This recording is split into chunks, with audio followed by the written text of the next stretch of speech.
بسم اللہ الرحمن الرحیم، السلام علیکم۔ آپ دیکھ رہے ہیں الف نیوز اور میں ہوں آپ کے ساتھ ماجد علی۔ شامل کرتے ہیں پاکستان اور دنیا بھر سے breaking news headlines. Ukraine کا روس پر بڑا حملہ، امریکی ہتھیاروں کا استعمال۔ یوکرین نے روس کے شہروں پر ایک بڑا حملہ کر دیا جس میں امریکی ہتھیاروں، خاص طور پر ہیمارس سسٹم اور لانگ رینج میزائلوں کا استعمال کیا گیا۔ روس نے دعویٰ کیا ہے کہ یہ حملہ امریکی ہتھیاروں کے بغیر ممکن نہ تھا۔ اس حملے میں چھوٹے ڈرونز بھی استعمال کیے گئے جو اسے زیادہ خطرناک بناتے ہیں۔ روس نے اسے براہ راست امریکی مداخلت قرار دیا ہے۔ یہ صورتحال عالمی کشیدگی کو بڑھا رہی ہے۔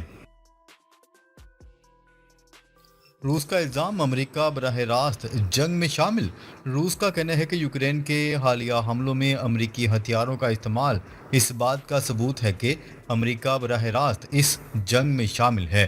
روس نے خبردار کیا ہے کہ اگر یہ سلسلہ جاری رہا تو وہ ایران جیسے ممالک کو اپنے ہتھیار فراہم کر سکتا ہے۔ اس سلسلے میں امریکہ کے لیے نئی مشکلات کھڑی ہو سکتی ہیں۔ ڈونلڈ ٹرمپ کی حالیہ دھمکیوں کے بعد یہ حملہ ہوا۔ یہ جنگ اب روس اور امریکہ کے درمیان براہ راست تصادم کی طرف بڑھتی جا رہی ہے۔ یوکرین نے روس کے مقابلے کے لیے F-35 لڑاکا طیاروں کی فراہمی کا مطالبہ کر دیا، تاہم یوکرین کے پاس ان طیاروں کو چلانے کے لیے تربیت یافتہ پائلٹس نہیں ہیں۔ امکان ہے کہ امریکہ یا اسرائیل کے پائلٹس یوکرین کی مدد کے لیے آگے آئیں۔ اسرائیلی پائلٹس کا تجربہ اس جنگ کو نئی جہت دے سکتا ہے۔ یہ مطالبہ جنگ کو مزید پیچیدہ بنا رہا ہے۔ روس کا جوابی وار، امریکی اثاثوں پر حملوں کی دھمکی۔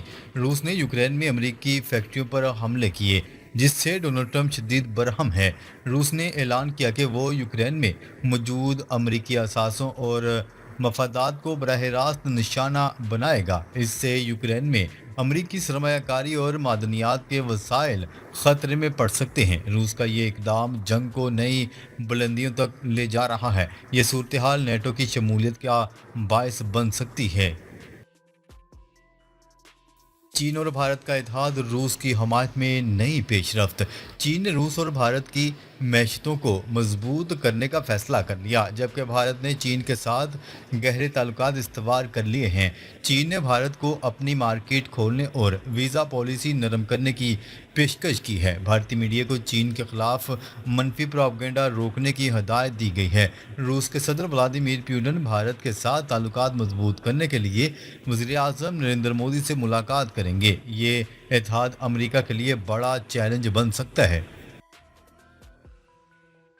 ایران کا ہائپرسونک میزائل تجربہ، اسرائیل میں ہائی الرٹ۔ ایران کا آخر الزماں میزائل تجربہ، خطے میں کشیدگی عروج پر۔ ایران نے اپنے فضائی حدود بند کر کے ہائپرسونک میزائل آخر الزماں کا تجربہ کیا، جو اس کی تاریخ کا سب سے خطرناک ہتھیار مانا جا رہا ہے۔ اس میزائل کی رفتار آواز سے کئی گنا زیادہ ہے اور یہ چند منٹوں میں ہدف کو نشانہ بنا سکتا ہے۔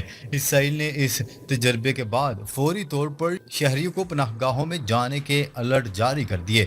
اسرائیلی میڈیا کے مطابق انٹیلیجنس رپورٹ نے ایران کی جانب سے ممکنہ پیشگی حملے کا خدشہ ظاہر کیا ہے۔ یہ صورتحال مشرق وسطیٰ میں کشیدگی کو نئی بلندیوں تک لے جا رہی ہے۔ اسرائیل کی جنگی تیاری، امریکی میزائلوں کی نئی کھیپ پہنچا دی گئی۔ امریکہ نے اسرائیل کو نئی میزائل کھیپ فراہم کر دی جو ایران کے ممکنہ حملوں کے مقابلے کے لیے تیار کی گئی ہے۔ اسرائیل اس وقت ہائی الرٹ پر ہے جبکہ اس کی فضائیہ اور بحریہ مکمل چوکس ہے۔ ایرانی میزائل کے جواب میں اسرائیل نے اپنے دفاعی نظام کو مضبوط کیا، لیکن ماہرین کے مطابق یہ ہائپرسونک میزائل روکنا تقریباً ناممکن ہے۔ امریکی صدر ڈونلڈ ٹرمپ نے جنگ سے گریز کی بات کی لیکن عسکری امداد جاری رکھنے کا عزم ظاہر کیا۔ یہ کھیپ خطے میں بڑھتی ہوئی کشیدگی کا واضح اشارہ ہے۔ ایران کی بحری مشقیں، اسرائیل میں خوف و ہراس۔ ایران نے حال ہی میں بحری فوجی جنگی مشقوں کا انعقاد کیا جس سے اسرائیل میں شدید بے چینی پھیل چکی ہے۔ ان مشقوں کو ایران کی طاقت کے مظاہرے کے طور پر دیکھا جا رہا ہے، خاص طور پر اس کے ہائپرسونک میزائل کے تجربے کے بعد۔ اسرائیلی میڈیا نے رپورٹ کیا ہے کہ ایران ممکنہ طور پر پیشگی حملے کی تیاری کر رہا ہے۔ برطانوی بحریہ کے جنگی جہاز اور ہیلی کاپٹرز اسرائیل کے دفاع کے لیے تعینات ہیں۔ یہ مشقیں خطے میں عسکری توازن کو تبدیل کرنے کی صلاحیت رکھتی ہے۔ روس کا کردار عالمی جنگ کے خدشات بڑھ گئے۔ روس کے کردار پر بحث شدت اختیار کر گئی ہے کیونکہ شام میں اس کی فوجی موجودگی اسرائیل کے لیے خطرہ بن سکتی ہے۔ ماہرین کا کہنا ہے کہ روس ایران کے ساتھ مل کر اسرائیل کے خلاف حکمت عملی بنا سکتا ہے۔ شام میں روسی فوجی اڈوں کی سرگرمیوں میں اضافہ دیکھا گیا ہے جو عالمی جنگ کے خدشے کو ہوا دے رہا ہے۔ ترکی کو بھی خدشہ ہے کہ اسرائیل اس کے بعد اسے نشانہ بنا سکتا ہے۔ یہ صورتحال عالمی طاقتوں کے درمیان نئے محاذ کھول سکتی ہے۔ ایران میں رجیم چینج کا ناکام منصوبہ۔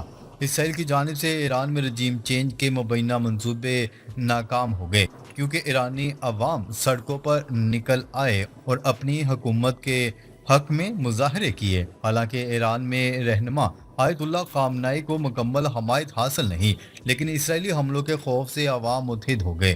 یہ صورتحال ایران کی دفاعی حکمت عملی کو مضبوط کر رہی ہے۔ ایرانی عوام نے شام اور غزہ کے حالات سے سبق سیکھتے ہوئے اپنے ملک کے دفاع کا عزم ظاہر کیا۔ ایرانی فوج اب دفاع کی بجائے حملہ آور پوزیشن اپنانے پر مجبور ہے۔ حماس غیر مسلح نہ ہوئی اور یرغمالی رہا نہ کیے گئے تو غزہ شہر کو تباہ کر دیں گے۔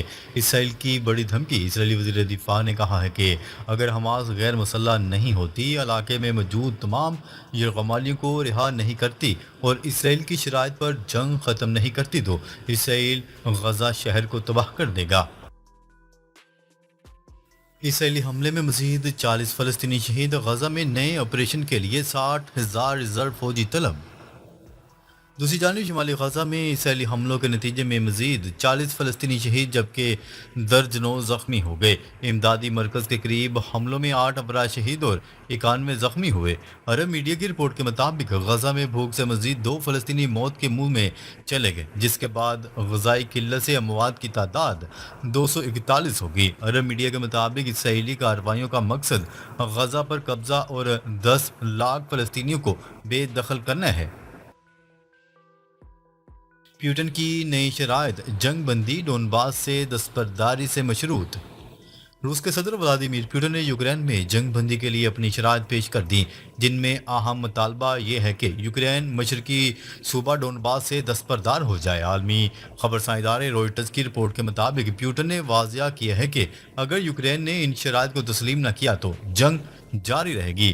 روسی صدر ولادیمیر پوٹن کی جانب سے دوسری بڑی شرط یہ ہے کہ یوکرین نیٹو میں شمولیت کی خواہش بھی ختم کر دے جبکہ یوکرین میں مغربی افواج کی کسی بھی صورت میں تعیناتی کو روس نے ناقابل قبول قرار دے دیا۔ امریکہ اے آئی کی دوڑ میں آگے، بجلی کی صلاحیت دگنا کرنا ہوگی۔ Donald Trump. امریکی صدر ڈونلڈ ٹرمپ نے کہا ہے کہ امریکہ مصنوعی ذہانت کی عالمی دوڑ میں سب سے آگے ہے مگر اس برتری کو برقرار رکھنے کے لیے بجلی کی قومی صلاحیت میں دگنا اضافہ کرنا ہوگا۔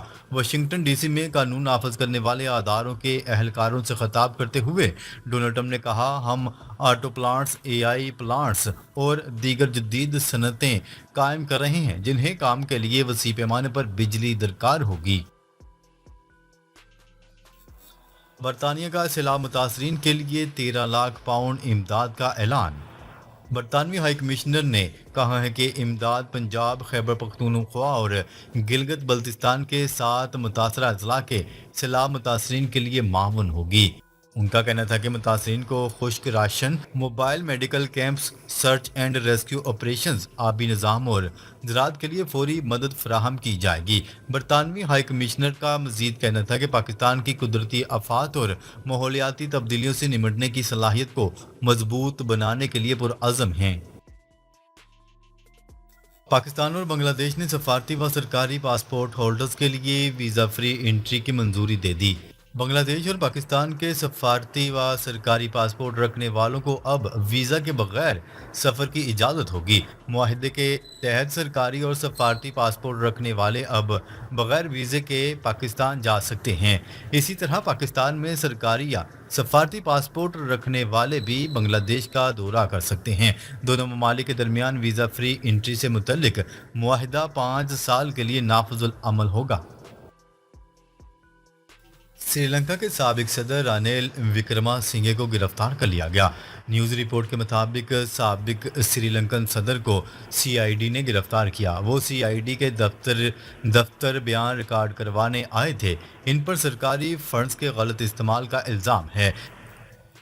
ناظرین، اب تک کے لیے اتنا ہی۔ مزید خبریں لے کر بہت جلد آپ کی خدمت میں حاضر ہوں گے۔ تب تک کے لیے اپنا خیال رکھیے گا۔ اللہ نگہبان۔